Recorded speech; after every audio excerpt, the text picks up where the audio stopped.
found that maybe back in the early 90s, late 80s, early 90s, majority of Americans said that they were a benefit. Today, Americans are somewhat split on this, and the numbers have really been coming down in terms of the benefit side. One interesting thing, however, is that young people, those under the age of 30, are the ones who are most likely to say that immigrants are a benefit and not a burden to the country. And so we see in youth generally a much different attitude about immigrants than among those, say, who are 65 and older.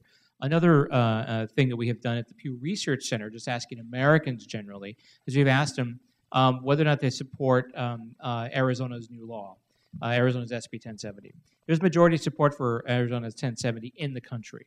But then we ask Americans, do you support a path to citizenship? There's also majority support for a path to citizenship. And in fact, a lot of Americans say, I support a path to citizenship, about a third of them do. And they also support Arizona's law. So I think that Americans are somewhat conflicted over what policies we should pursue on immigration. But generally speaking, young people are among those who are most open to more immigration, or more open to immigrants generally. Part of some research I did as well found that if you look at the highest profile anti-immigrant groups in the United States, they've been founded or funded by one person. His name is John Tanton from Michigan. But he's created companies and subsidiaries where it's really hard to figure out where he's at. But there is not necessarily the groundswell of support a lot of times for a lot of the anti-immigrant rhetoric, but they do have a lot of very dedicated people who spend a lot of time on elaborate websites, and they're able to get the word out very well. They're also very well politically connected. Something that I've at least heard about the Arizona law is that it did not come about as a groundswell of anti-immigrant sentiment in Arizona, but it was actually the corrections industry found that this would be a boon to their industry if they were able to criminalize undocumented status. And so they worked with people in Washington to craft the legislation. Then you have groups like the Federation for American Immigration Reform who then go in and find groups that will support this, and then that's how the law was passed. So, but most people aren't going to know that. They're just going to think, well, people in Arizona are fed up. But from having worked in an immigration law firm for several years, I mean, it's so complicated and people just don't know. You know, the number of people who will say, well, why don't they just get in line? You know, just come legally and you can come. Well, they don't understand that there is no way to come legally. And if you do try to come legally, as Craig mentioned, there are so many bars to actually entering, or the amount of time that would pass are so long. So I think it's such a complex issue with so much ignorance, and then a few people who are really able to stir up a lot of the negativity. Thank you. I thank you for your presentation tonight, too. It's been enlightening and empowering in many ways. And it seems like in this political climate we have right now that the idea that there's going to be comprehensive immigration reform, that ship has sailed. And I was just wondering if you might be able to comment or talk a little bit about some of the other legislation that's out there, aside from the DREAM Act, about the Ag Jobs Bill that would provide a path to citizenship for migrant agricultural workers.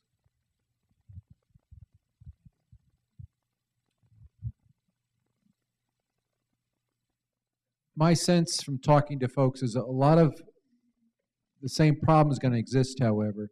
There's a strategy discussion of whether if you do it piecemeal, you're going to lose the bigger picture.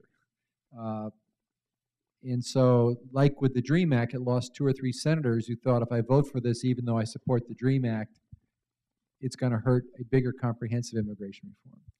That's why I was suggesting that legislation right now, almost all the current talk in Washington is detention and punishment and deportation that make it difficult for to even think of being here, increase enforcement. So there has been talk of work for ag amp jobs, but I'm not sure there's any, I'm not aware of anything really active right now. That's, the climate's not there. That's why I suggested they don't want to give up, and they're looking for coalitions on these kinds of issues, but hope that there might be regulatory things that the administration can do, as the Department of Justice, Department of Homeland Security, that they can find people And again, I think as Mark's numbers showed, enforcement has gone up under the Obama administration, so even that has some problems to it. If I may, go ahead. Just Greg, could you talk about? I know, in terms of comprehensive immigration reform, but it's to stop deportations, until immigration reform is we started the process. Obama, the president, has the authority to have an executive order. Could you talk a little bit more about that? Because we've been talking a lot in terms of if there's any advocacy, that would be one of the things to do. Mm-hmm. We have three branches of government. Certainly the executive is charged with implementing the immigration laws. President Obama's staff are the ones that are making the arrests and the ones that are trying the cases. And there are some elements of the law that permit prosecutorial discretion. And there could be a suggestion that the Attorney General instruct the attorneys that are leading the court cases for deportation to show more discretion. That's actually an interesting element that we all can think about as citizens, that we're a nation of laws. And it seems to me that immigration law, although no law is perfect, is a prime candidate of how broken a law is.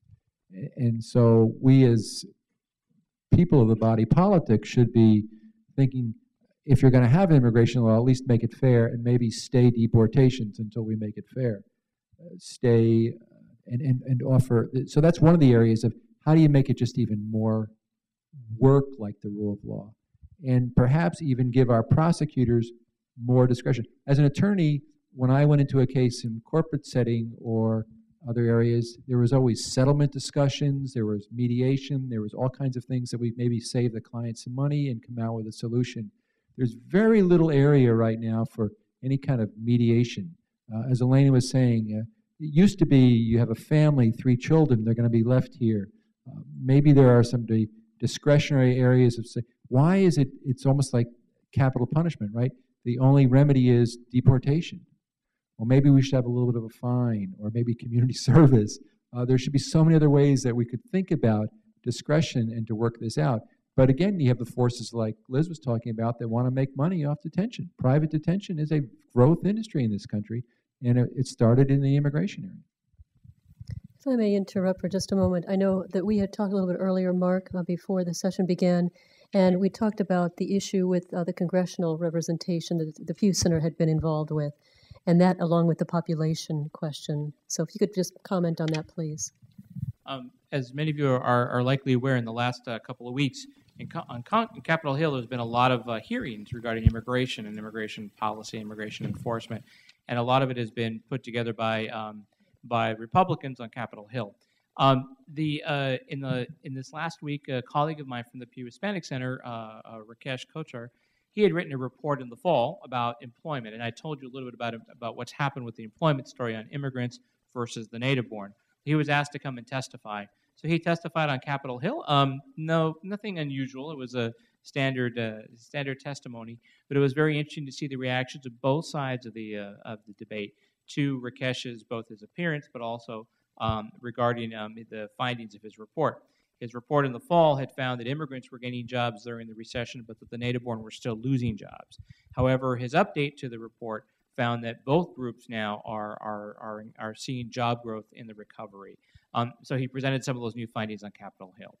One of the other things that we have recently done at the Pew Hispanic Center is we published a report just today about population growth in the United States.